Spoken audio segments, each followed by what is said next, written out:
ఇది శ్రీరామాయణంలోనే అత్యంత శక్తివంతమైన పరమాద్భుతమైనటువంటి ఘట్టములలో ఒకటి. షణ్ముఖోత్పత్తి అంటారు. ఇది ఎంత శక్తివంతం అంటే గర్భిణీ స్త్రీలు కానీ ఈ సర్గల్ని పారాయణ చేస్తే తప్పకుండా వాళ్ళకి సంతానం కలుగుతుంది. సంతానం ఉత్తమమైన సంతానం కలుగుతుంది. ఎటువంటి సమస్యలు లేకుండా వాళ్ళకి ప్రసవం అవుతుంది. అంత శక్తి ఇందులోనే ఉంది. ఇందులోనే వాల్మీకి మహర్షి కుమార సంభవం అన్న మాట వాడారు. పెద్దవాళ్ళు ఏం చెప్తారంటే వాల్మీకి మహర్షి అసలు ఎప్పుడూ ఫలశ్రుతి చెప్పరు. ఈ సర్గ చదివితే ఇది వస్తుందని చెప్పరు. అట్లాంటి వాల్మీకి మహర్షి గంగావతరణానికి షణ్ముఖోత్పత్తికి ఫలశ్రుతి చెప్పారు. అత్యంత శక్తివంతమైన ఘట్టాలలో షణ్ముఖోత్పత్తి ఒకటి. ఇది విన్నవాళ్ళు సుబ్రహ్మణ్య లోకాన్నే పొందుతారు అంటారు. అంత శక్తివంతం. ఇందులో కుమార సంభవం అన్న మాట వాల్మీకి మహర్షి వాడారు. దీన్నే కాళిదాసు గారు తీసుకున్నారు. తీసుకుని కుమార సంభవం అన్న గ్రంథాన్ని ఆయన ఆ పేరుతోనే రచన చేశారు. కానీ ఇప్పటికీ గర్భిణీ స్త్రీలు పారాయణ చేస్తే ఈ షణ్ముఖోత్పత్తినే వింటూ ఉంటారు. కాబట్టి ఇప్పుడు మీరు అవధరించండి. పురా రామకృతోద్వాహో నీలకంఠో మహాతపాః దృష్ట్వాచ స్పృహయా దేవీం మైథునాయోపచక్రమే అంటూ మొదలుపెట్టారు విశ్వామిత్ర మహర్షి. నాయనా రామా, నీకు అంగదేశం గురించి చెప్పాను. మన్మధుడు కాలిపోయాడు. తర్వాత పార్వతీ పరమేశ్వరులకి వివాహమైంది. ఎలా అయింది మరి మన్మధుడు లేకుండా? ప్రారంభమే ఒక గొప్ప విషయం. అందరి మీద బాణాలు వెయ్యాలి అంటే చేతిలో చెరుకు విల్లు 5 పుష్ప బాణాలు పట్టుకుని బాణాలు వేసేటటువంటి మన్మధుడు నేను బాణాలు వేసి అందరిలోనూ కామ ప్రచోదనం చెయ్యగలనన్న అహంకారంతో అదే పుష్ప బాణాల్ని తీసుకెళ్లి పరమశివుడి మీద కూడా వేసి ఆయన మనసు కదిపి పార్వతీదేవి యందు అనురక్తుడయ్యేటట్టు చెయ్యగలననేటటువంటి అహంకార బుద్ధితో ఒక్క బాణాన్ని తీసి ప్రయోగించడానికి సిద్ధపడేటప్పటికే బహిర్ముఖుడైనటువంటి పరమశివుడు కనుతెరిచి చూసి తన మీదే బాణ ప్రయోగానికి సిద్ధపడుతున్న మన్మధుడి మీద ఆగ్రహం చెంది 3వ కన్ను తెరిస్తే భస్మ రాశి అయి మన్మధుడు కింద పడిపోయాడు. కాబట్టి సృష్టి ఆగిపోయి ఉండాలి కదా. ఇప్పుడు మన్మధుడు లేడుగా. మరి అప్పుడు పార్వతీ కళ్యాణం ఎలా అయింది అంటే అమ్మవారు ఏం చేసిందంటే ఏ ఆయుధములను మన్మధుడు పట్టుకుంటాడో వాటిని ఆవిడ పుచ్చుకుంది. 5 పుష్ప బాణాలని చెరుకు విల్లు ఆవిడే పుచ్చుకుంది. కామాక్షి, కంచి కామాక్షి అదే కదండి, చేత్తో పట్టుకుంది. ఇదే మనం లలితా స్వరూపం యొక్క వర్ణన చెప్తే ఇదే చెప్తాం. రాగస్వరూప పాశాఢ్య క్రోధాకార అంకుశోజ్వల మనోరూపేక్షుకోదండ పంచతన్మాత్రశాయక. ఇప్పుడు ఆవిడ ఇలా పట్టుకుంటే ఇంతటి పరమశివుడు వశుడైపోయాడు. అయిపోయి తాళి కట్టించాడు. తాళి కట్టాడు. సంసారంలోకి వచ్చి ఆవిడ పక్కన కూర్చున్నాడు. శంకరాచార్యుల వారు దెప్పి పొడిచారు. స్ఫురద్గండాభోగత్ ప్రతిఫలిత తాటంక జుగళం చతుశ్చక్రం మన్యే తవ ముఖమిదం మన్మధరదం యమారుహ్యదృహ్యత్కవ నిరధమర్కేందు చరణం మహావీరో మార ప్రమదపతయే సంగీతవతే అన్నాడు. అయ్యా, నువ్వు ఎంత గొప్పవాడివైనా మా తల్లి చెరుకు విల్లు పుష్పబాణాలు పట్టుకునేటప్పటికీ లొంగవలసిందే. తాళి కట్టావా లేదా అమ్మ మెళ్ళలో? తాళి కట్టి అమ్మ పక్కకు వచ్చి అయ్యగా కూర్చున్నావు. ఇప్పుడు ఆవిడ శివకామ సుందరి. ఆమె అంత సౌందర్యంతో ఎవరి కోసం కూర్చుంది? మనకి తండ్రిని తెచ్చి కూర్చోబెట్టడానికి. ఆవిడ శివుడికి సౌందర్యం, బాహ్య సౌందర్యం, శివకామ సుందరి. నీకు నాకో అఖిలాండేశ్వరి, జగజ్జనని, మీనాక్షి, కామాక్షి, రాజరాజేశ్వరి, లలిత. మనకి అమ్మ. మా నాన్నగారికి భార్య. మా నాన్నగారు మా అమ్మని కామదృష్టితో చూడొచ్చు. అది ఆయనకి ధర్మబద్ధం. నేను మా అమ్మగారిని పవిత్ర దృష్టితో చూస్తాను. మా అమ్మగారు మా నాన్నగారికి శివకామ సుందరి, నాకు జగజ్జనని. లలితాపరాభట్టారిక వాగర్ధ వివసంపృక్తౌ వాగర్ధ ప్రతిపత్తయే జగత పితరౌ వందే పార్వతీ పరమేశ్వరౌ. ఈ లోకానికంతటికీ తల్లిదండ్రులైన పార్వతీ పరమేశ్వరుల్లో అమ్మ సౌందర్యం పరమశివుడి కొరకు, అమ్మ యొక్క అంత సౌందర్యం అమ్మతనం మన కొరకు. మనకి జగదంబ, జగజ్జనని, ఆయనకి భార్య. కాబట్టి ఇప్పుడు ఆవిడ తన ప్రజ్ఞతో పెళ్లి చేసుకుంది, మన్మధుడి గొప్పతనంతో పెళ్లి చేసుకోలేదు. మన్మధుడికి ఏం చేసింది? శివుణ్ణి తెచ్చి తన భర్తగా కూర్చోబెట్టుకుని, పిచ్చాడా ఇంకెప్పుడు ఆయన మీద ఏకు బాణాలు, ఇవో మిగిలిన వాళ్ళ మీద అంటావా వెయ్యి అని పట్టుకెళ్ళి మళ్ళీ ఆయన చేతిలో పెట్టింది. ఇప్పుడు ఆయన ఏం చేశాడు? శరీరం లేదు కానీ మునులను కూడా మోహపెడుతున్నాడు. ఎందుకు పెట్టగలుగుతున్నాడు? ధను పౌష్పం మౌర్వీ మధుకర్మయీ పంచవిశిక వసంతు సామంతో మలయమరుదాయోధనరథ తదాప్యేక సర్వం హిమగిరిసుతే కమపి కృపాం అపాంగతే లబ్ధ్వా జగదిదమనంగో విజయతే అంటారు శంకర భగవత్పాదులు సౌందర్యలహరిలో. అమ్మ తన కడగంటి చూపుతో ఇలా చూసి 1000 బాణాలు పర్వాలేదు లోకం మీద వెయ్యండి అంటే అదేమిటండి మన అలా పాడు చేసేయడం ఏమిటండి మీరు అనుకోకండి. అమ్మవారు ఆ శక్తి మన్మధుడికి ఎందుకు ఇచ్చింది అంటే మనం పితృరుణం తీర్చుకోవడానికి. తండ్రి రుణం తీరాలంటే మనం సంతానాన్ని కనాలి, అందుకిచ్చింది.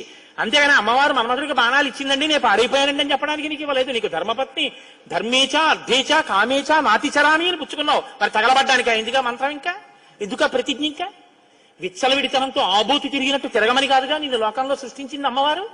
మన్మథబాణం దేని కొరకు అంటే కేవలము నీ యొక్క పితృరుణం తీర్చుకోవడానికి అంతే.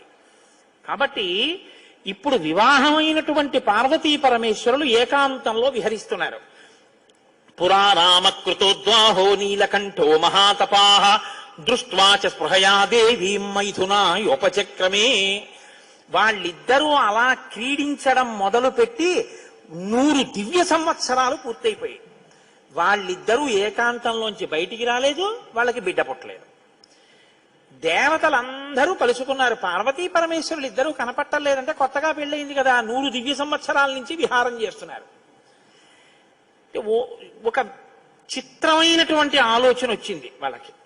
ఒరే, అసలు పార్వతీదేవి శక్తి స్వరూపిణి, పరమశివుడు తేజపుంజం మహానుభావుడు. ఇప్పుడు వాళ్ళిద్దరి యొక్క శుక్రశోణితములు కలిస్తే, తేజస్సులు కలిస్తే, ఈ లోకంలోకి ఒక కొత్త ప్రాణి వస్తే అసలు అటువంటి భూతమును అంటే అటువంటి ప్రాణిని మనం చూడడం కుదురుతుందా? అది ఎంత తేజవంతంగా ఉంటుంది? ఎవరు వహిస్తారు ఆ భూతాన్ని? ఎవరు చూడగలరు ఆ ప్రాణిని? కాబట్టి మనం పరమశివుణ్ణి వెళ్ళి అడుగుదాం, మీరు రతిక్రీడ విరమించి బిడ్డల్ని కనద్దు అని అడుగుదాం అన్నారు. అయితే మీరు నన్ను మాట అడగచ్చు, ఏమండి బుద్ధి ఉందా అసలు ఈ మాట? వాళ్ళు అన్నారు అనుకోండి, మీరు ఎలా చెప్పారండి అని అడుగుతారు నన్ను. అసలు దేవతలకు ఎందుకండి ఈ వ్యవహారం? వాళ్ళు అలా ఎందుకు అనాలి? అలా అంటే మాత్రం దాన్ని మేము ఎలా అంగీకరించగలం ఈ విషయాన్ని? మీరు కంగారు పడిపోకుండా ఉండండి, నేను తర్వాత చెప్తాను ఎందుకు వస్తుందో. కాబట్టి ఇప్పుడు వాళ్ళందరూ కలిసి ఓ సమావేశం పెట్టుకున్నారు. నిజమే అంటే నిజమే. అందరూ కలిసి కైలాసానికి వెళ్ళారు.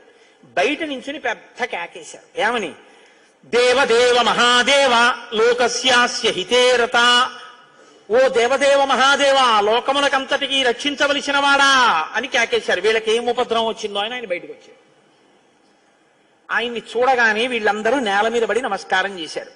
చని కైలాసముదొచ్చి శంకరుడి వాసద్వారముంజేరి ఈశుని దవ్వారికు లడ్డుపడ్డ దళమంచుందొచ్చి కుయ్యో ముర్రో విను వాలింపుము చిత్తగింపుము దయన్ వీక్షింపుమం చంబుజానన ముఖ్యుల్కని రక్తరక్షణ కళా సంరంభులిన్ శంభులిన్ అంటారు పోతన గారు. అలా వీళ్ళందరూ ప్రణిపాతం చేశారు నేల మీద పడి. సురాణం ప్రణిపాతేన ప్రసాదం కర్తుమర్హసి నలోకాధారయిష్యంతి తవ తేజ సురోత్తమ అన్నారు. మహానుభావా, నీవు పార్వతీదేవితో కలిసి ఏకాంతంలో దివ్యక్రీడను అనుభవిస్తున్నావు. మీ ఇద్దరికి బిడ్డ పుడితే దుస్సహం, మేము తట్టుకోలేం. అందుకని నీ తేజస్సుని నీ తేజస్సులోకి అణిచేసేయి, ఆమె తేజస్సుని ఆమె తేజస్సులో అణిచివేయమను. మీ ఇద్దరూ ఒకరి పట్ల ఒకరు ఇటువంటి ఆభిముఖ్యం పొందకుండా తపస్సు చేసుకుంటూ కూర్చోండి అన్నారు. బ్రాహ్మేణ తపసాయుక్తో దేవ్యా సహ తపశ్చర త్రైలోక్యహిత కామార్థం తేజస్తే జసిధారయా. తేజస్సుని తేజస్సులో అణిచేసి ఇద్దరూ తపస్సు చేసుకోండి అన్నారు. ఎంత అక్కర్లేని విషయం అంటే ఇది. అంటే ఆయన అన్నాడు, తండ్రితనం అండి, తప్పకుండా నీకు అలాంటి ఇబ్బంది ఉంటుందంటే నేను ఇటువంటి భూతమును సృష్టించాను, అలాగే వెళ్ళిపోతాను. కానీ నేను ఇప్పటికి 100 దివ్య సంవత్సరముల నుంచి పార్వతీదేవితో క్రీడించాను. ఆ కారణం చేత దేవతానాం వచశ్రుత్వా సర్వలోక మహేశ్వర బాఢమిత్యత్ బ్రవీత్ సర్వాన్ పునశ్చేదమువాచ. మీరు చెప్పినట్టే చేస్తాను, నా తేజస్సులోకి అణిచేస్తాను. కానీ యదిదం క్షుభితం స్థానాత్ మమ తేజో హ్యనుత్తమం ధారయిష్యతి కస్మన్మే బ్రువంతు సురసత్తమాహ. ఇప్పటికే చాలా కాలంగా పార్వతీదేవితో నేను క్రీడించి ఉన్న కారణం చేత నా రేతస్థానం నుంచి తేజస్సు కదిలిపోయింది. ఇప్పుడు కదిలిపోయిన తేజస్సు పడిపోతుంది. నేను పార్వతీదేవి యందు వదిలిపెట్టద్దని మీరు అంటున్నారు. మరి నేను నా తేజస్సుని ఎక్కడ విడిచిపెట్టను, ఎవరు భరిస్తారు చెప్పండి అన్నారు. భరించడం అనేటప్పటికీ వాళ్ళు ఎవరు గుర్తొచ్చారో తెలుసా అండి? భూమి గుర్తొచ్చింది. అన్నీ ఆవిడేగా భరిస్తుంది, పాపం ఆవిడే భరించాలి. అందుకని వాళ్ళందరూ కలిసి ముక్తకంఠంతో భూమిని చూపించారు. చూపించి ఏవ ముక్తాః సురాః సర్వే ప్రత్యూచు వృషభధ్వజం యత్తేజక్షుభితం హే తద్దరా ధారయిష్యతి. ఈ భూమి భరిస్తుంది, దీని మీద వదిలేసేయండి. భూమి ఏమనాలి? అదేమిటయ్యా, ఆయన భార్య యందు ప్రవేశపెట్టబడవలసినటువంటి శివ తేజస్సు నా మీద ఎలా విడిచిపెడతాడు? నేనెలా స్వీకరిస్తాను? భూకాంత, ఆమె స్త్రీ, భూదేవి నాలోకి ఎలా ప్రవేశిస్తుంది? శివవీర్యం దోషం అవుతుంది కదా, నేను పుచ్చుకోననాలి. ఆవిడ సంతోషించింది. శివవీర్యం నాలో ప్రవేశించడం అంటే అదృష్టం కదా అనుకుని తప్పకుండా పుచ్చుకుంటానండి అనేటప్పటికీ పరమశివుడు ఏం చేశాడంటే, ఏవ ముక్త సురపతి ప్రముమోచ మహీతలే తేజసా పృథివీయేన వ్యాప్త సగిరికానన. ఆయన తేజస్సుని భూమి మీద వదిలిపెట్టేశాడు. అది ఉత్తర క్షణం భూమి అంతటా పాకేసింది. పాకేసి పర్వతాల్లో, నదుల్లో, సముద్రాల్లో, చెట్లలో పరివ్యాప్తమైతే ఆ తేజస్సు యొక్క స్థితిని భూమి తట్టుకోలేకపోయింది. తట్టుకోలేక పెద్ద పెద్ద కేకలేసింది ఆవిడ. తతో దేవాః పునరిదం ఊచుశ్చాధ హుతాశనం ప్రవిశత్వం మహాతేజో రౌద్రం వాయు సమన్వితః. నా ఒళ్ళు మండిపోతోంది, దగ్ధమైపోతోంది నా శరీరం అంతా. శివవీర్యాన్ని నేను భరించలేకపోతున్నాను, దాని శక్తి నేను తట్టుకోలేకపోతున్నాను. కాబట్టి నేను విడిచిపెట్టేస్తాను, నాలోకి వచ్చిన వీర్యాన్ని దేనిలోకి విడిచిపెట్టను అని అడిగింది ఆవిడ. ఇప్పుడు దేవతలందరూ ఒకరి మొహాల్లో ఒకళ్ళు చూసుకుని అన్నారు, ఒళ్ళు మండిపోతోంది తట్టుకోలేనన్నావు కాబట్టి ఎవడు మండిస్తాడో వాడిలో వదిలేయన్నారు. అంటే అగ్నిహోత్రుల్లో వదిలేయమన్నారు. అంటే ఇప్పుడు ఆవిడేం చేసింది? తనలో పడినటువంటి శివవీర్యాన్ని అగ్నిహోత్రుల్లోకి వదిలిపెట్టేసింది. ఇదంతా రెప్పపాటు కాలంలో జరిగిపోయింది. పెద్ద పెద్ద అరుపులు, కేకలు, ప్రార్థనలు, హడావిడి. బయటికి వెళ్ళిన శివుడు లోపలికి రాలేదు. అమ్మవారికి అనుమానం వచ్చింది, ఏం జరిగింది అని. పార్వతీదేవి బయటికి వచ్చింది. బయటికి వచ్చి ఏం జరిగిందని అడిగింది. మేమందరం ఇలా ప్రార్థన చేశామమ్మా, మీ ఆయన తేజస్సు భూమిలోకి విడిచిపెట్టాడు, భూమి తట్టుకోలేక అగ్నిలోకి విడిచిపెట్టింది అంది. మీ ఇద్దరికీ సంతానం కలగకుండా తపస్సు చేసుకోమని కోరిక కోరామమ్మా అన్నారు. ఆవిడంది, ఏ ఆడదైనా అమ్మ కావద్దంటే ఒప్పుకుంటుందండి. అధశైల సుతారామ త్రిదశాన్ ఇదమబ్రవీత్ సమన్యురశపత్ సర్వాన్ క్రోధ సంరక్తలోచన. ఎర్రబడిన కళ్ళతో అమ్మవారండి అక్కరలేని విషయంలో జోక్యం చేసుకున్నారు. మీరు చెప్పకూడని మాట చెప్పారు. నన్ను తల్లిని కావద్దు అని శాసించారు. నాకు బిడ్డలు పుట్టకూడదు అని వరం అడిగారు. నాయందు ప్రవేశపెట్టబడవలసినటువంటి శివవీర్యాన్ని భూకాంత యందు ప్రవేశపెట్టారు. కాబట్టి నేను మీకు శాపం ఇస్తున్నాను. అపత్యం స్వేషు దారేషు తస్మాన్నో త్వాదయిష్యత అద్య ప్రభృతి యుష్మాకం అప్రజాః సంతు పత్నయః ఏవ ముక్త్యా సురాన్ సర్వాన్ శశాప పృథివీమపి. ఇక నుంచి మీ భార్యల వలన మీకిక సంతానము కలుగకుండుగాక. ఇక నుంచి దేవతలకి సంతానం ఉండదు అంది. కాబట్టి దేవతల సంఖ్య ఎప్పటికీ 33 కోట్లే. ఎందుకంటే ఇంకా వాళ్ళకి సంతానం ఉండదు. అందుకే బ్రహ్మగారు మొన్నటి రోజున దేవతల్ని పిలిచి, మీ అంశలలో ఉండవలసినటువంటి వానరుల్ని అప్సరసల యందు, యక్షకాంతల యందు, గంధర్వ కిన్నెర వానరకాంతల యందు సృజించండి, మీ భార్యల యందు మీకు పిల్లలు పుట్టరు, పార్వతీదేవి శాపం ఉందని చెప్పారు. అందుకని ఏమండి, ఎప్పుడూ 33 కోట్లైనా ఇంకా పిల్లలు మనవలు ఉండరా అంటే ఉండరు. పార్వతీదేవి శాపం ఆగిపోయింది దేవతల యొక్క సంతానం. ఇప్పుడు ఆవిడ భూమి వంక తిరిగింది. నువ్వు స్త్రీవి కదా, నా భర్త యొక్క తేజస్సుని నేను పట్టవలసింది నువ్వెలా పట్టుకున్నావు? నువ్వెలా స్వీకరించావు నా భర్త తేజస్సుని? అవనేనైక రూపాత్వం బహుభార్యా భవిష్యసి. ఆవిడ్ని శపించింది. నువ్వు ఒక్క రూపంతో ఉండవు, భూమి అని పిలవబడినా నీకు అనేకమైనటువంటి స్థితి కలుగుతుంది. ఒక చోట చౌటు నేల, ఒక చోట నల్ల నేల, ఒక చోట ఎడారి, ఒక చోట పంట పండే నేల. ఇలా నువ్వు రకరకాలుగా అయిపోతావు. అంతేకాదు బహుభార్య భవిష్యసి, నీకు ఒక్క భర్త ఉండడు. నీ భర్త కానివాడి వీర్యం నువ్వు పుచ్చుకున్నావుగా, నీకు ఇంకా ఎంతమంది భర్తలో లెక్కుండరు. అందుకే రాజ్యాన్ని పాలించిన వాడందరూ భూమిపతులే. ఎంతమంది ఆవిడికి భర్తలు లెక్కలేదు. కారణం ఏమిటంటే పార్వతీదేవి శాపం. అవనేనైక రూపాత్వం బహుభార్య భవిష్యసి నచ పుత్ర కృతాం ప్రీతిం మక్రోధ కలుషీకృత.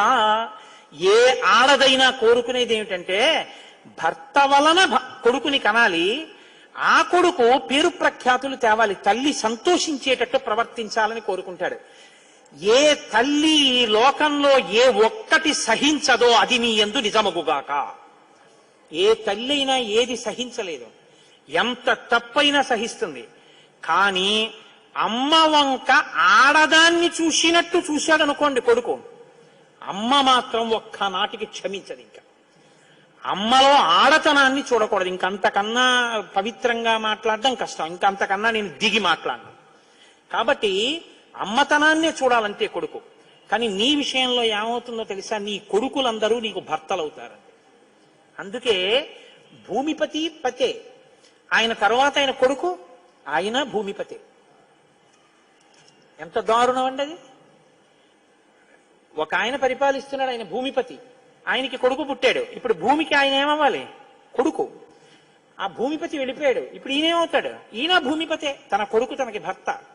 ఇంతకన్నా దారుణమే ఉంది. ఇది పార్వతీదేవి శాపం. కాబట్టి నచ పుత్ర కృతాం ప్రీతిం మక్రోధ కలుషీకృత ప్రాప్యసిత్వం సుదుర్మేధే మమ పుత్రమనిచ్చతి. నాకు బిడ్డలు కలగకుండా చేశారు కాబట్టి మీరు ఈ శాపం అనుభవించండి అని వాళ్ళు లోపలికి వెళ్ళిపోయారు. ఇప్పుడు వీళ్ళందరూ ఇలా వేళ్లు విరిచారు. ఒరే అక్కర్లేని విషయంలో జోక్యం చేసుకున్నాను రా, ఎవడ్రా ఈ మాట చెప్పింది అసలు అన్నాడు. వాడు ఉంటాడేమిటి ఇంకక్కడ. ఇప్పుడు అందరూ భారంగా తలకాయలు ఉంచుకుని ఇళ్లకెడితే వీళ్ళ శిఖలు ఎవరు పట్టుకుంటారు? ఒరే ఎందుకు వెళ్ళావురా నువ్వు, నీ వల్ల నాకు ఇంకా బిడ్డలు కలగరని వాళ్ళు పట్టుకుంటారు. కాబట్టి ఇప్పుడు వాళ్ళందరూ ఇళ్లకెళ్లారు. సగత్వా తప అతిష్టత్ పార్శ్వే తస్యోత్తరే గిరే హిమవత్ ప్రభవే శృంగే సహదేవ్యా మహేశ్వర. హిమాలయ పర్వత ప్రాంతంలో పార్వతీ సహితుడై పరమశివుడు మాత్రం హాయిగా కూర్చుని తపస్సు చేసుకుంటున్నాడు. ఇంకా వాళ్ళిద్దరికీ బిడ్డలు పుట్టకూడదు అన్నారుగా, అందులో ఆయన వెళ్ళి తపస్సు మొదలెట్టాడు. గొడవ ఎక్కడొచ్చింది? ఇక్కడతో ఏమైపోలేదు గొడవ. తారకాసురుడని వాడు బయలుదేరాడు. వాడికి తెలిసే విషయం, ఇక పార్వతీ పరమేశ్వరులకి బిడ్డలు పుట్టరని, దేవతలకి బిడ్డలు పుట్టరని తెలుసు వాడికి. వాడు బ్రహ్మగారి గురించి తపస్సు, వాడు చాలా తెలివైన వాడు. నాకు చావుద్దన్నాడు, అది కుదరదన్నాడు ఆయన. అయితే పార్వతీ పరమేశ్వరులకు కొడుకు పుడితే వాళ్ళ చేతిలో చచ్చిపోతానన్నాడు. బ్రహ్మగారు ఏమంటారు? తథాస్తు. వీళ్ళే అడిగారు పార్వతీ పరమేశ్వరుల్ని, వాళ్ళిద్దరు తపస్సుకి వెళ్ళిపోయారు. ఇప్పుడు వెళ్ళి మీ ఇద్దరు బిడ్డలు కనండి అన్నారు అనుకోండి, ఇంకేమైనా ఉందా? వద్దన్నావు, అన్ని శాపాలు ఇచ్చేసింది ఆవిడ. అంటే మీరు బాగా గమనించండి, ఏదైనా ఆడది భరిస్తుంది, కానీ ఆడదాని అమ్మతనానికి, ఆడదాని భర్తృత్వాన్ని పంచుకోవడానికి ఇంకో ఆడదొస్తే మాత్రం ఈ లోకంలో సహించడం అన్నది ఉండదు. అది ఈ జాతి క్షమించలేదు. ఇది రామాయణం యొక్క తీర్పు. కాబట్టి ఇప్పుడు వీళ్ళు వెళ్ళి అడగలేరు పార్వతీ పరమేశ్వరుని. కొడుకు పుడితే తప్ప వీళ్ళకి బతుకులేదు. ఎందుకని? వీళ్ళని చాలా బాధ పెట్టేస్తున్నాడు తారకాసురుడు. కాబట్టి ఇప్పుడు ఏం చెయ్యాలో అర్థం కాక పార్వతీ పరమేశ్వరులను అడగలేక చతుర్ముఖ బ్రహ్మగారి దగ్గరికి వెళ్ళారు. వెళ్ళి, అయ్యా ఎలాగండి పార్వతీ పరమేశ్వరులకు కొడుకు పుడితే తప్ప మేము రక్షింపబడం, ఇప్పుడు పుట్టే మార్గం ఏమైనా ఉందా అని అడిగారు. అడిగితే ఆయన అన్నారు, శైలపుత్ర్యా యుదుక్తం తత్ న ప్రజా సంతు పత్నిషు తస్యావచనమక్లిష్టం సత్యమేతన్న సంశయః. ఒరే పార్వతీ పరమేశ్వరులకి ఇంక పిల్లాడు పుట్టడం అనేటటువంటి విషయాన్ని మీరు నేను ఇక వెళ్ళి అడగడం అన్న విషయం మర్చిపోండి. పోనీ మన దగ్గర శివుని యొక్క తేజస్సు ఉంది. ఇంకాను అగ్నిహోత్రుడు పుచ్చుకుని ఉంచాడుగా, అగ్నిహోత్రుల్లో ఉందిగా. అంటే యాపిల్ పండు ఫ్రిడ్జ్ లో పెట్టుకున్నట్టు అగ్నిహోత్రుడి దగ్గర ఉంది అది. పోని దాన్ని తెచ్చి ఎవరిలోకైనా నిక్షేపిద్దామంటే మీ భార్యలు ఎవ్వరికీ పిల్లలు పుట్టరు, ఆవిడ శాపం ఉందిగా. పైగా ఆ శివవీర్యాన్ని భూకాంత పుచ్చుకుందనేగా అన్ని శాపాలు ఇచ్చింది. ఇప్పుడు దాన్ని తీసుకెళ్లి ఇంకోళ్ళు ఎవరికన్నా ఇస్తామంటే ఎవరు మాత్రం పుచ్చుకుంటారు? ఏ ఆడది పుచ్చుకుంటుంది? పుచ్చుకుంటే కదా పిల్లలు పుట్టడం.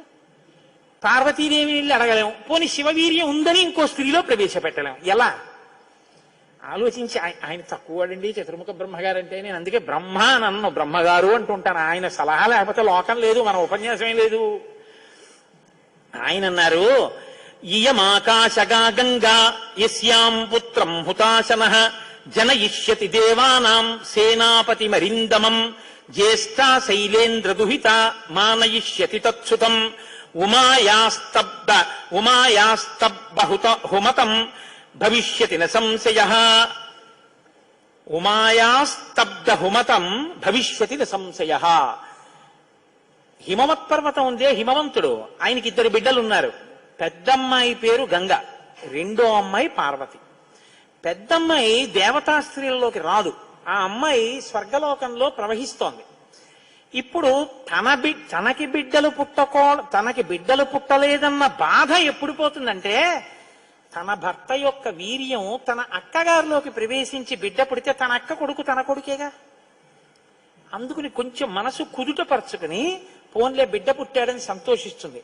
అక్క జోలికి వెళ్ళదు, ఎందుకంటే కొంచెం ఆప్యాయత అన్నదోటి ఉంటుంది. అక్క కొడుకు తన కొడుకే అవుతాడు కాబట్టి. కాబట్టి మనం పార్వతీదేవి కోప్పడకూడదంటే ఆ గంగాదేవి యందు ఈ శివవీర్యాన్ని నిక్షేపించాలి. ఇప్పుడు శివవీర్యం ఎవరి దగ్గర ఉంది? అగ్నిహోత్రుడి దగ్గర ఉంది. ఇప్పుడు అగ్నిహోత్రుడు ఏం చేయాలి? గంగాదేవిలో విడిచిపెట్టాలి. గంగాదేవి ఒప్పుకోవద్దు. కాబట్టి మీరేం చేయాలి? మీరేగా వెళ్ళి ప్రార్థన చేశారు, మీరే వెళ్ళి అగ్నిహోత్రుడిని గంగని ప్రార్థన చేయండి అన్నారు. ఇప్పుడు గంగాదేవి దగ్గరికి వెళ్ళి, అమ్మ ఏమనుకోవద్దు, శివవీర్యం అగ్నిహోత్రుడి దగ్గర ఉంది, నువ్వు అది బుచ్చుకో అంటే చీ నోర్ముయ్యి అంటే. అందుకని ఈ మాట ఎవరు చెప్పాలో ఒక్క పురుషుడు చెప్పాలి. పురుషులందరూ వెళ్ళి చెప్తే అసహ్యంగా ఉంటుంది. మీరు వెళ్ళి అగ్నికి చెప్పండి, అగ్ని వెళ్ళి ఆవిడికి చెప్తారని. ఎందుకంటే ఇంత ఇబ్బంది అంటే, ఇది గట్టిగా చెప్పుకునేది కాదు, ప్రయత్నం చేస్తున్నారు. పార్వతీ పరమేశ్వరులకి పుత్రుడు కలిగేటట్టు తెలిస్తే చంపేతలు పారేస్తాడు ఆయన తారకాసుడు. అందుకని ఎవరికీ తెలియకుండా జరగాలి ఈ పని అంతాను.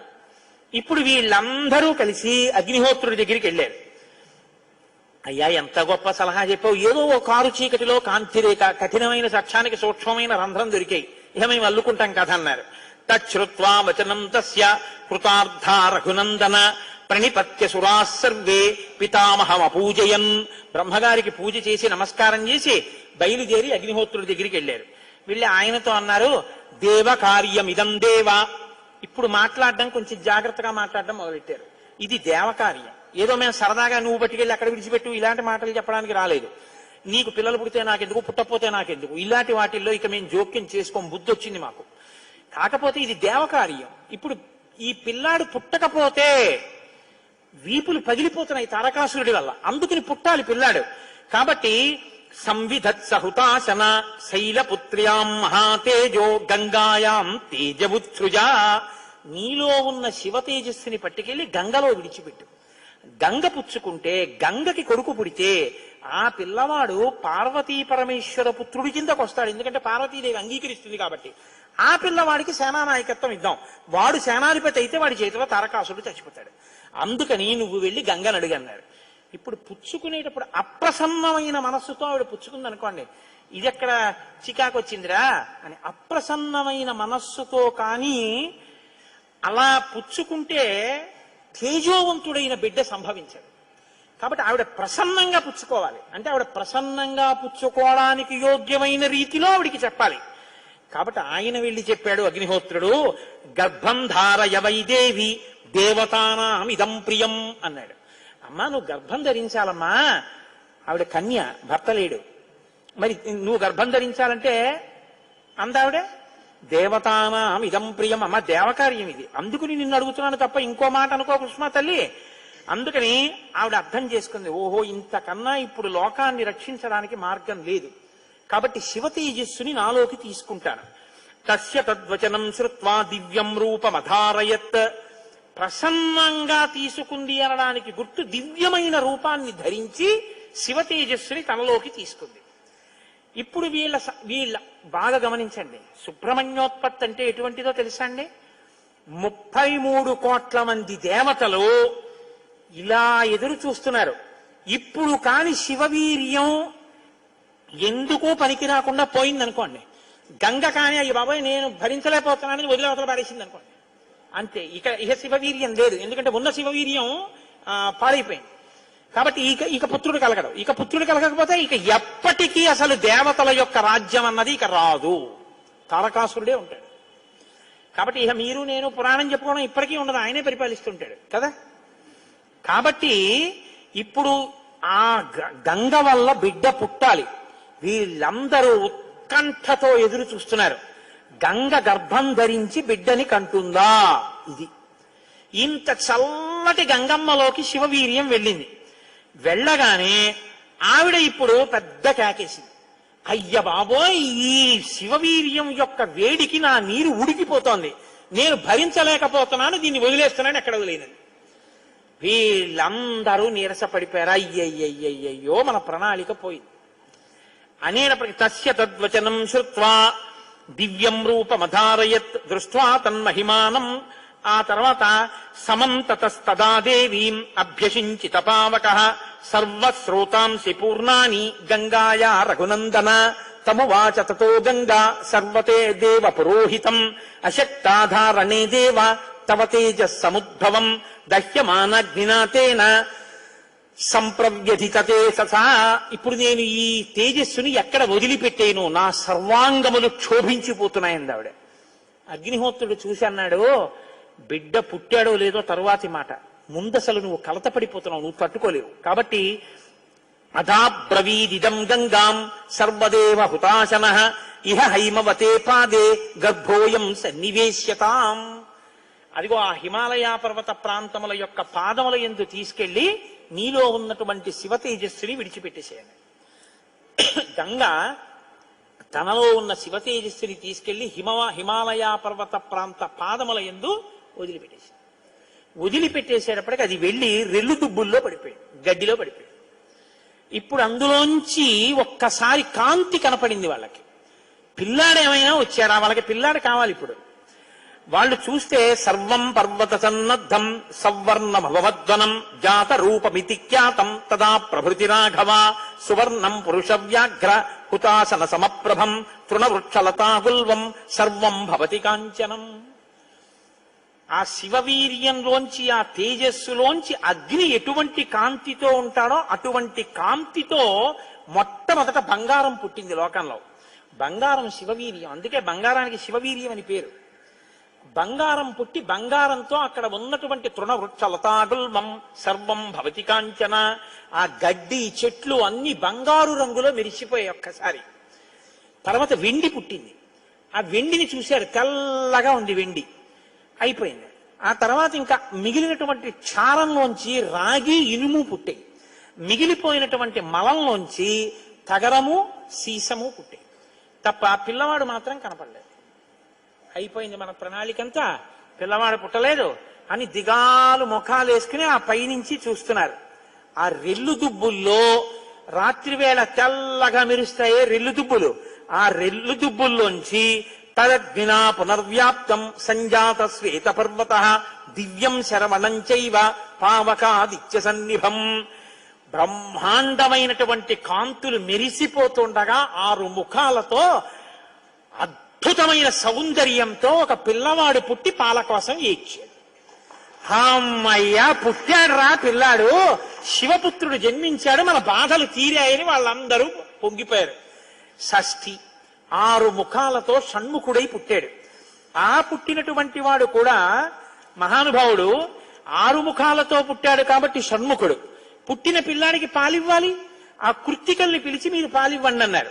వాళ్ళన్నారు మేం పాలిస్తాం, కానీ తాం క్షీరం జాతమాత్రస్య కృత్వా సమయముత్తమం దదుఃపుత్రో యమస్మాకం సర్వాతామితి నిశ్చితాః. ఇప్పుడు పాలిస్తే కానీ మరి పిల్లాడు బతకడు. కాబట్టి వాళ్ళన్నారు మేము పాలిస్తాం, కానీ ఆ పిల్లాడిని మా పేరుతో పిలుస్తారా అన్నారు, మా పిల్లాడని చెప్తారా అన్నారు. అదే అలా ఎలా కుదురుతుందండి అన్నారు అనుకోండి. వాళ్ళు పాలివ్వకపోతే పిల్లాడు. అందుకని వీళ్ళు వెంటనే దేవతలందరూ అన్నారు తతస్తు దేవత సర్వ కార్తికేయ ఇతి బ్రువన్. కార్తికేయుడు అన్నాం కదా, ఇవ్వండి పాలన్నారు. అమ్మతనం ఎంత గొప్పదో చూడండి. ఇప్పుడు ఈ కృత్తికలు 6 పిల్లాడికి 6 ముఖాలతో ఉన్నవాడికి 6 పాలిచ్చారు. వాడు పాలు తాగాడు. పుత్రస్త్రైలోక్య విఖ్యాతో భవిష్యతి న సంశయ. కార్తికేయుడు కార్తికేయుడిని మేం పిలవడం కాదు, 3 లోకాల్లో పిలుస్తారు ఈ పిల్లాన్ని, సరేనా అన్నారు దేవతలు. అప్పుడు వాళ్ళు పాలిచ్చారు. కాబట్టి కార్తికేయుడు. అగ్నిలో శివవీర్యం చాలా కాలం నిలవ ఉంచబడి అగ్నిహోత్రుడు గంగలో ప్రవేశపెట్టాడు కాబట్టి పావకి. శరవణములు అంటే రెల్లు దుబ్బుల్లోంచి పుట్టాడు కాబట్టి శరవణ భవ. ఎప్పుడు శుద్ధమైనటువంటి బ్రహ్మజ్ఞ జ్ఞానంతో ఉంటాడు కాబట్టి సుబ్రహ్మణ్యం. తల్లి కడుపులోంచి స్ఖలనమై పుట్టాడు కాబట్టి స్కందుడు. ఆయన ఉత్పత్తి చేతనే ఇన్ని పేర్లతో వచ్చాడు.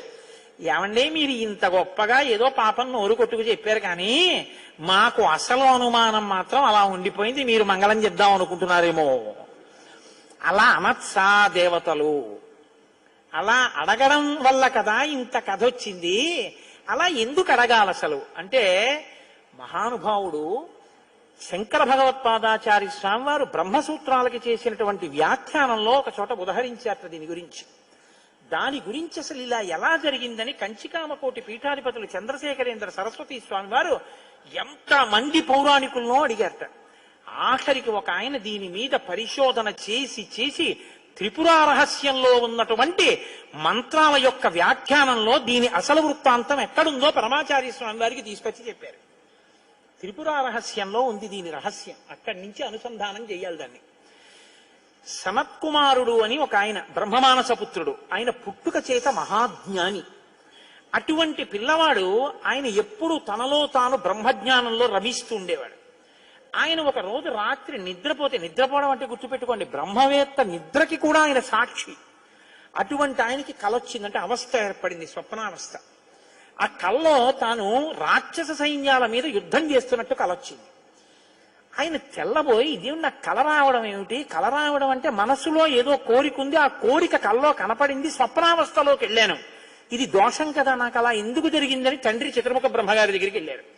వెళ్ళి నాన్నగారు నాకు ఇలా కల ఎందుకు వచ్చింది నాన్నగారు అసలు అని అడిగాడు. ఆయన అన్నాడు, నాయనా నీకు ఇలా కల రావడానికి ఒక కారణం ఉంది. నువ్వు పూర్వజన్మలో వేదాన్ని నేర్చుకునేటప్పుడు వేదంలో దేవతల గురించి, రాక్షసుల గురించి, దేవదానవ యుద్ధాల గురించి చదివి, ఈ రాక్షసులు ఎప్పుడు వేద ప్రమాణానికి వ్యతిరేకంగా ఎందుకు ఇలాంటి పనులు చేస్తుంటారు, వీళ్ళని పట్టుకుని చంపేయాలని వ్యగ్రత పొందావు. ఆ వ్యగ్రత జీవుణ్ణి పట్టుకుంది. అది ఈ జన్మలో బ్రహ్మవేత్తవైనా నీకు ఆ వాసన ఉండిపోయింది. అది ఇప్పుడు కలగా వచ్చింది. అది తీరాలంటే నువ్వు దేవసేనకి అధిపతివి కావాలి. నువ్వు దేవసేనకి అధిపతివై రాక్షసుల్ని సంహరిస్తే ఆ కోరిక తీరుతుంది. నాన్నగారు నేను దేవాసేనాపతిని కావలసిందేనా ఆయన అన్నాడు చతుర్ముఖ బ్రహ్మగారు. వచ్చేసారు ఆయన, తన అనుష్ఠానంలో తనున్నారు. ఈలోగా పరమశివుడు ఒక సంకల్పం చేశాడు. పరమశివుణ్ణి మించిన జ్ఞాని లోకంలో ఇంకా లేడు. ఎక్కడైనా జ్ఞానం అంటూ ఉంటే అది కేవలం శాంకర భిక్ష.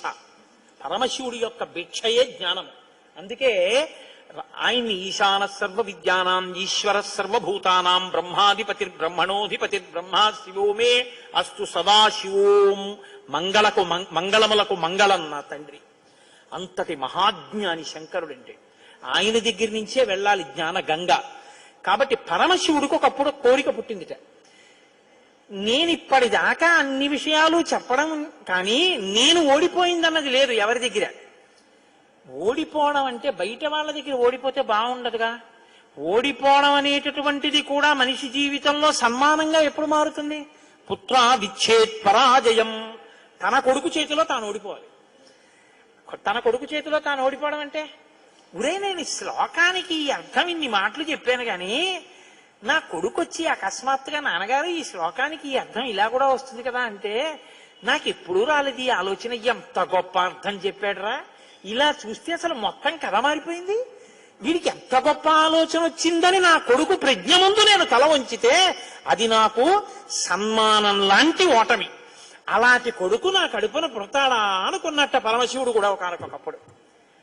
ఇప్పుడు సనత్కుమారుల వారికి ఈ కోరిక, ఎంత గొప్ప అర్థం చెప్పాడురా, ఇలా చూస్తే అసలు మొత్తం కథ మారిపోయింది.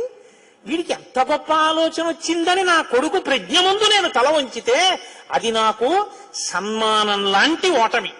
అలాంటి కొడుకు నా కడుపున పుడతాడా అనుకున్నట్ట పరమశివుడు కూడా ఒకనకొకప్పుడు. ఇప్పుడు సనత్కుమారుల వారికి ఈ కోరిక, పరమశివుడికి ఆ కోరిక. ఒకానొకప్పుడు పరమశివుడు పార్వతీదేవి అసుర సంధ్య వేళలో ఈ భూమండలం అంతటా కూడా విహారం చేస్తారు. శ్రీశైల పర్వతం మీద దిగుతారు.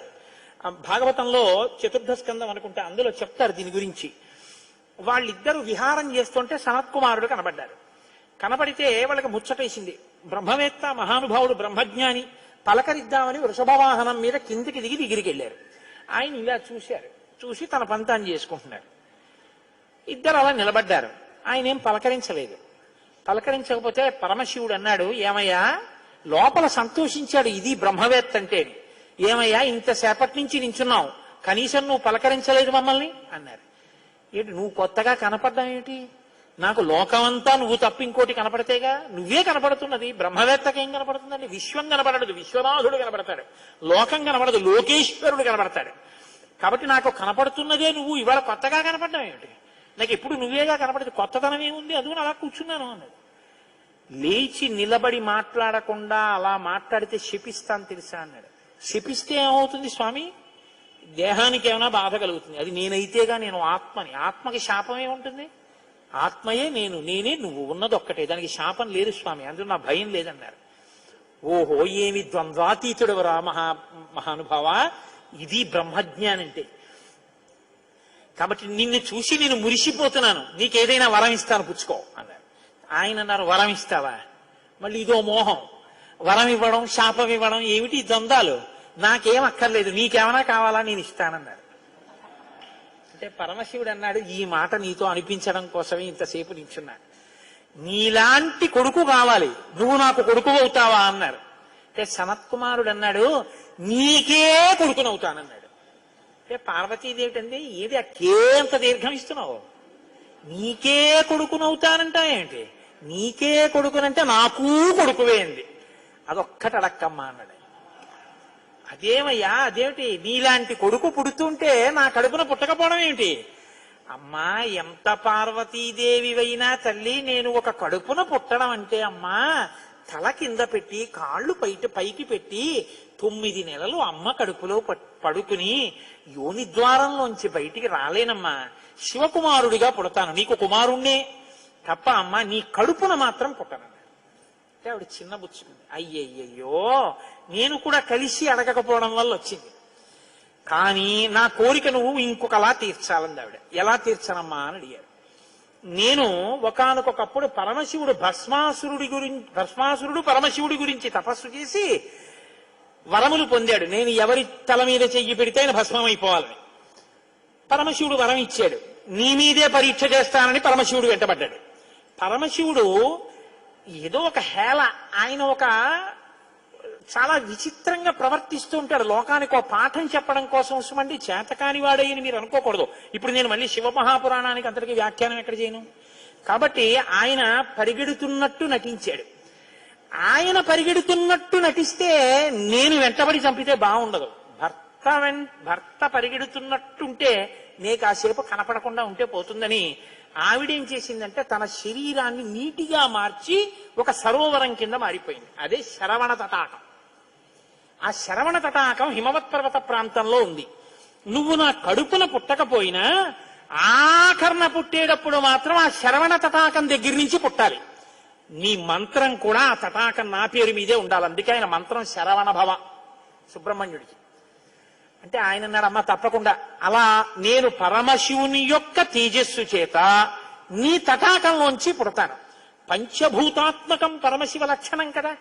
అందుకని పృథివీ స్వరూపంగా, అగ్నిస్వరూపంగా, వాయుస్వరూపంగా, జలస్వరూపంగా, ఆకాశస్వరూపంగా 5 స్వరూపాలతో పార్వతీ పరమేశ్వర సమాగమ స్వరూపంగా శివశక్తుల యొక్క సమ్మేళనానికి పుట్టినటువంటి మెరుపు తీగల లోకంలో బ్రహ్మజ్ఞానాన్ని బోధ చెయ్యడం కోసమని, దేవసేనాపతిని కావడం కోసం, రాక్షస సంహారం చెయ్యడం కోసం మీకు పుత్రుడిగా పుడతానమ్మా అని సనత్కుమారుల వారు పరమశివుడికి వరం ఇచ్చారు.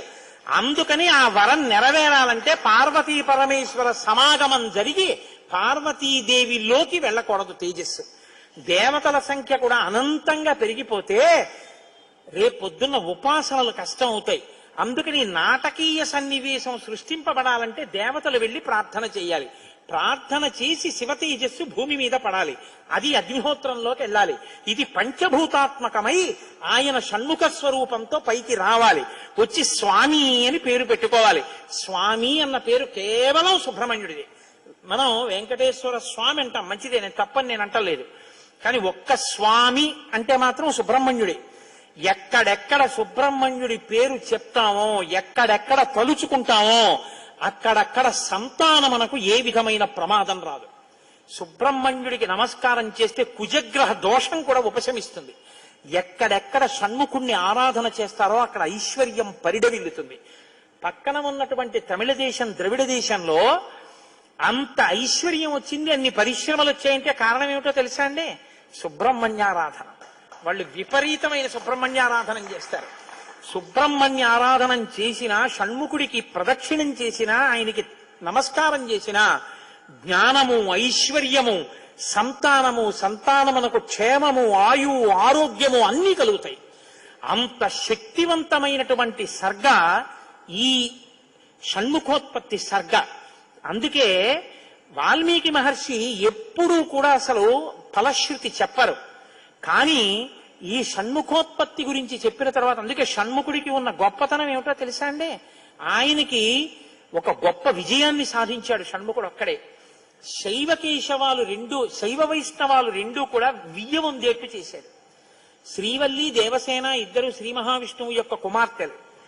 ఆయన మేనల్లుడు కదండి, మరి ఏదో పండగ సెలవులకు ఇంటికి వచ్చాడు. ఇంటికి వస్తే లక్ష్మీదేవి ఆయన్ని చూసి అందుక మురుగన్ అంది. మురుగన్ అంటే మేనల్లుడు అని. మరుమగన్ అన్నట్టు విష్ణువు. మరుమగన్ అంటే చాలా అందగాడు అన్నట్టు. ఇద్దరు అలా అనుకోవడం ఎందుకో తెలుసా అండి? మన పిల్లలకు బాగుంటాడు. వల్లి, దేవసేన ఇద్దరిని ఇచ్చి సుబ్రహ్మణ్యేశ్వర స్వామి వారికి కళ్యాణం చేశారు. వల్లి, దేవసేన ఇద్దరిని తనకి భార్యలుగా చేసుకున్నాడు కాబట్టి శైవ వైష్ణవాలు రెండు సుబ్రహ్మణ్యుడి వల్లే వియ్యం ఉంది. అంతటి మహానుభావుడు ఆయన. మహాజ్ఞాని, యుక్తకేశుడై గుండుతో గోచి పెట్టుకుని నిలబడి ఉంటాడు. అందుకే సుబ్రహ్మణ్య క్షేత్రాల్లో స్వామి వలయలో అలా నిలబడి ఉంటాడు. ఆయన ప్రణవానికి అర్థం చెప్తే పరమశివుడంతటి వాడు తెల్లబోయి, ఎంత గొప్పగా చెప్పావురా అన్నట్టు. నాన్నగారు అలా అంటే కుదరదు, ఇది ప్రణవ రహస్యోపదేశం కదా, మీరు కూడా మడి కట్టుకుని వచ్చి శిష్యుడిగా కూర్చోండి చెప్తానన్నట్టు. ఒరే ఎంత బాగా చెప్పావురా అని వచ్చి కూర్చుని విన్నట్ట. శివుడంతటి వాడు ఇంత బాగా చెప్పగలిగిన కొడుకు పుట్టాలని కదా కోరుకున్నాడు. ఆత్మాదిచ్చేత్ పుత్రాదిచ్చేత్ పరాజయం. తండ్రి గారికి ఆ కోరిక తీరిందటువంటి బ్రహ్మజ్ఞాని పుట్టాడు. ఆయనే తరువాతి కాలంలో కేవలం పాలు తాగి పెద్దవాడైపోయాడు అంతే. అయిపోగానే ఆయన్ని దేవసేనకి తీసుకొచ్చి పట్టాభిషేకం చేసేశారు. సేనాధిపతి అయిపోయాడు. తారకాసుర సంహారం చేశాడు. దేవతలందరూ సంతోషించారు. అమ్మ అందమంతా మూర్తీభవించి ఉంటుంది. అందుకే ఇంతంత బుగ్గలు, ఎర్రటి మనిషి, ఆహారాలు, చిన్న పట్టుబట్ట, ఎప్పుడు అమ్మ శక్తి అంతా చేతిలో శూలంగా పట్టుకుని ఆ కుక్కుట ధ్వజం, ఆ నెమలి మీద కూర్చుంటే ముద్దులు మూట కడుతూ ఎంత అందంగా ఉంటాడో. అందుకే సుబ్రహ్మణ్యేశ్వర స్వామి వారి యొక్క మూర్తి వంక అదే పనిగా చూసినా కూడా సత్సంతానం కలుగుతుంది. అంతటి మహానుభావుడు సుబ్రహ్మణ్యుడు.